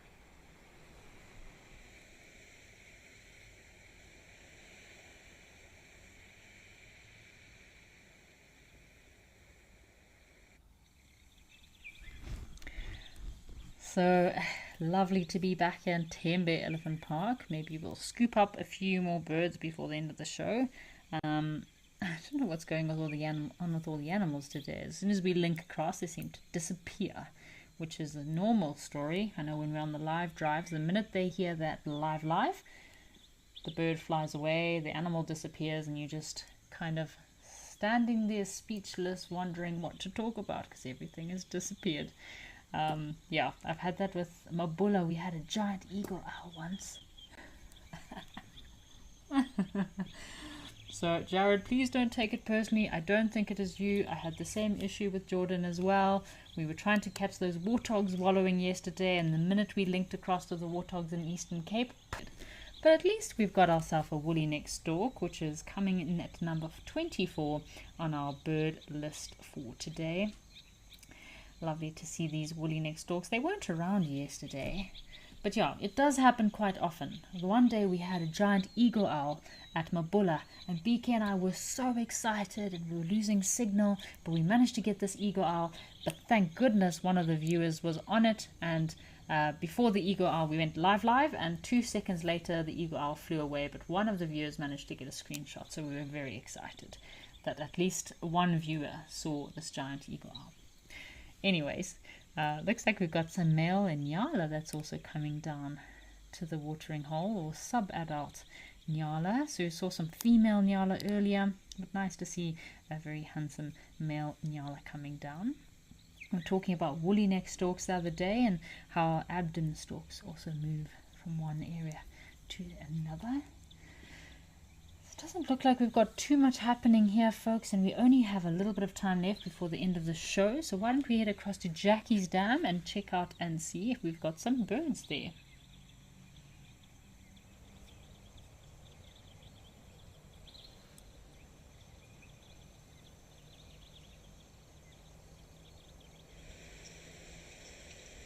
Oh, finally we have our 3-banded plover. So coming in at number 26 on our bird list today, the little 3-banded plovers. Looks like we have a little pair here that are very busy grooming themselves. I do love these little 3-banded plovers. They can very easily go unnoticed or unrecognized at a pan, unless you're actually sitting with your bird book or your binoculars. You can very easily miss them. They blend in so well to the edge of a dam or a pan.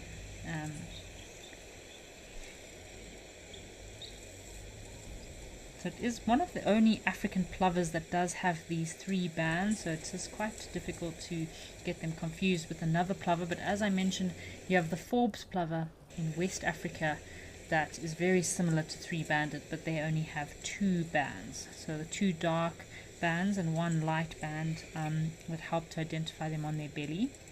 Often found in these open freshwater rivers, dams, or muddy pans. Are quite tiny but quite bold little birds. Oh, and we have a hammerkop. So we were just talking about the hammerkop. I think he knows we were talking about him. And then what do we have over here on the right? Is that a sandpiper?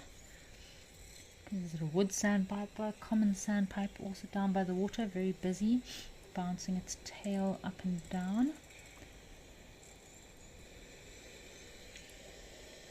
Lovely birds here at Jackie's Pan.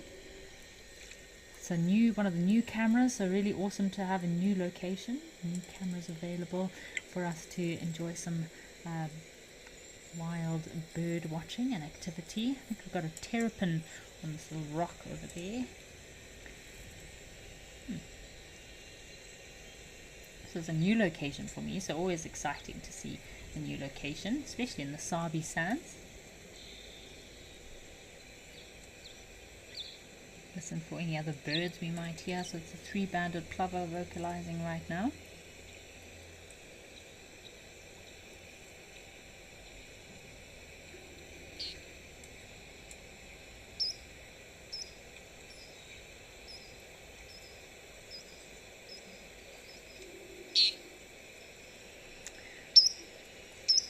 Again, the three-banded plover, that's a typical sound that they make when they're flying over the water. Got some nests overhanging on the water here too, so a lot of weavers will make their nests just above the water's edge. It makes it difficult for predators to get into their nests that way. Oops.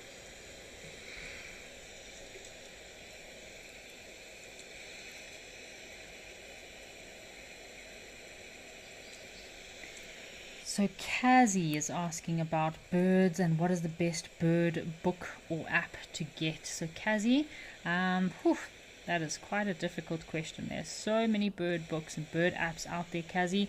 But if you go onto our website, the Wild Earth website, you can go and find, we do have a discount code for the Newman's app. So I use the Newman's app quite a lot. It's an incredible app, lots of pictures, lots of information, all the bird calls. So you can go and get our discount code there on the Wild Earth website. Otherwise, another bird app I also use is Merlin, and then of course eBird will be for your logging and your list creating. But yeah, I definitely recommend the Newman's bird app, incredible bird app that you can use. Lots available on that app as well. And then for actual bird books, Newman's does have a bird book too. I use the birds of sub-Saharan Africa. Newman's is mostly Southern Africa, so I do a lot of guiding in West Africa, Congo, Central Africa, Gabon.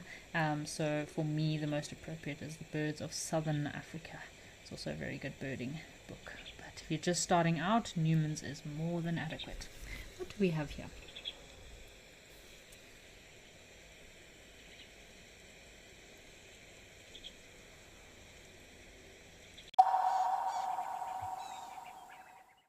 Zitatamana wena, moya wa mina, ukomba wena, takuranza loko tamana wena. It's been a great morning out and about and exploring. Birds is amazing.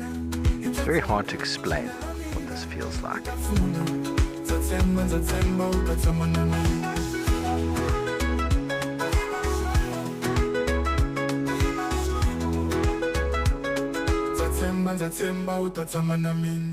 At Wild Earth, we believe every story has the power to create change. That's why we've launched the Wild Earth Impact Foundation, a non-profit dedicated to conservation and social impact. By showcasing conservation stories, we can change lives, protect nature, and empower communities.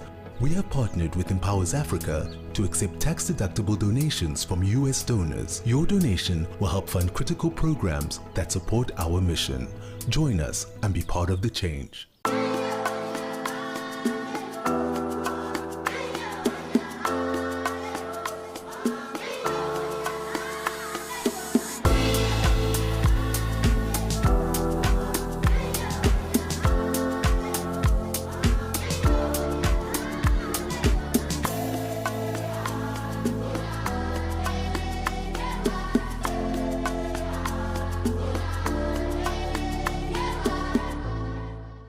Welcome to Safari Spotlight. We'll be And you pretend like you're a citizen, eh? Got no idea what's going on this reserve. Expecting the unexpected. Are we stuck down there? What am I trying to do? So we have another giant of Mabula. That was incredible. This is unbelievable. It's going to be a spectacular afternoon.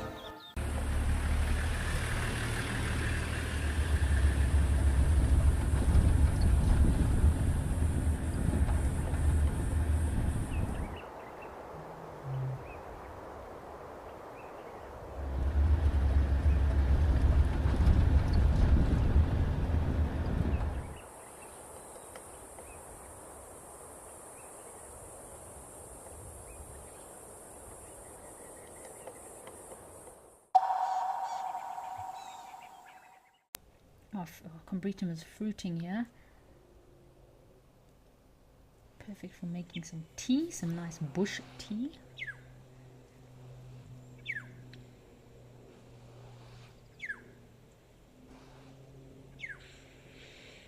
Oh, seems like we've got some activity in the water. Something's happening down there. So Mags Kruger, hammerkops feed on fish and frogs. I'm convinced hammerkops have some sort of French descent because they do love to feed on their frogs, hammerkop, and of course the little fish as well. So that's when they move around at the water's edge looking to find frogs and fish that they could feed on, maybe little insects as well.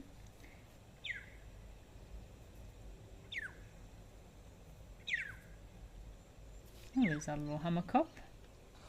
Here's a bird vocalizing right now, but I'm really struggling to remember what bird it could be. So if anyone knows this bird that is vocalizing right now, please feel free to send through the ID. It could be a mimicry bird of some sort.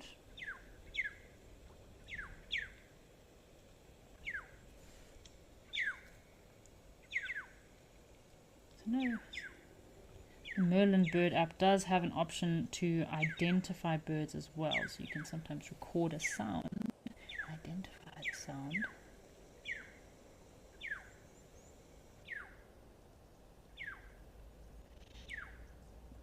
But I know in Africa these sounds are not as, so the database in Africa is not as extensive as in other countries. So I know some of my birding clients that I've had before in the US or in Europe, when they record all these bird calls, a lot more birds are identified, whereas in Africa I don't think there's enough of a database.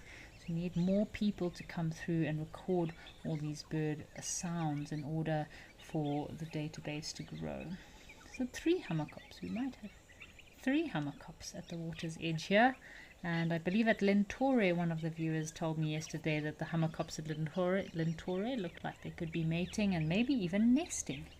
So it would be really cool if we could find a hammerkop nest at Lentore. I can't remember seeing one from the actual camera, so it's probably in one of the big acacia trees around the camera somewhere.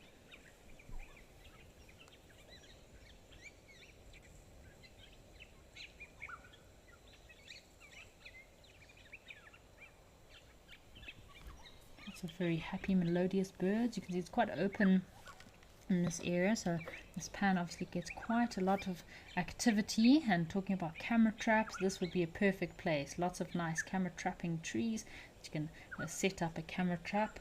You kind of want to get a 360 degree as wider angle as possible, or 90-degree angle view of either the waterhole or animals coming down a path to the waterhole. You can definitely get quite a lot of activity at watering holes. Alright folks, why don't we head across to Founders Lodge in the Eastern Cape and see what activity is at the watering hole.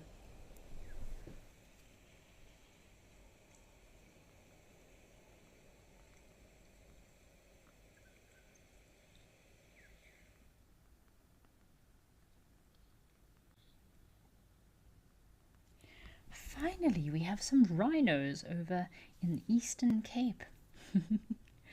Lovely to see some rhinos coming through. It's been a while since we had rhinos here. I'm trying to see if it's 1 or possibly 2 rhinos. Could be 2 rhinos that have come down for a bit of a drink.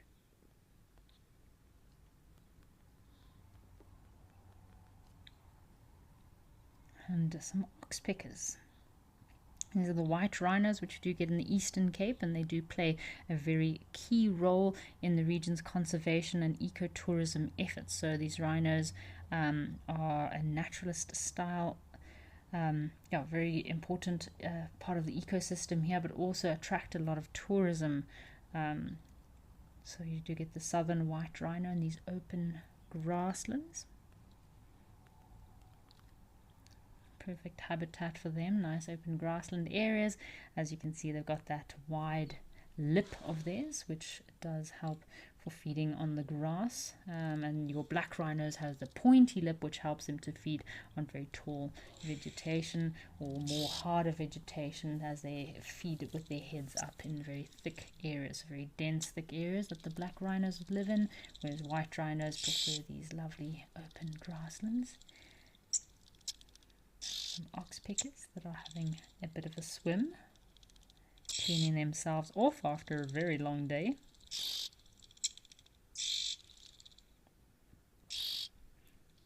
So Erica, yes, these rhinos are just beautiful, aren't they? So we're talking about this deep red oxidized soil here in the Eastern Cape, as a form of all the erosion that has taken place over many, many years. You can see the color of this rhino is also very dark and deep and red in color from wallowing in all of this red sand. So the rhinos do prefer areas that they can also have access to water.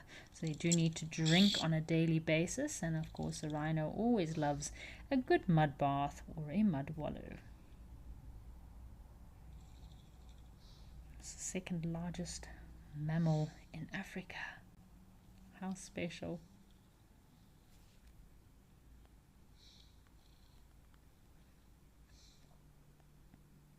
So big rhino like this can weigh anything between about 2,000 to 2,300 kilograms. They do make middens in areas like this. So males will have these piles of dung middens, which are used for territorial markings, and kind of like if you could imagine a message board of the animal world, where they leave their scent, which is identifying the individual that's there, the sex of their individual. So if any other males, any other individuals come into these areas, they'll know exactly which rhinos are living there. What has been quite a lovely afternoon here live at the waterhole, folks. This rhino is a lovely way to end the show for today. Very peaceful, very tranquil, and majestic creature. What a pleasure to end the show for today. Very peaceful, very tranquil.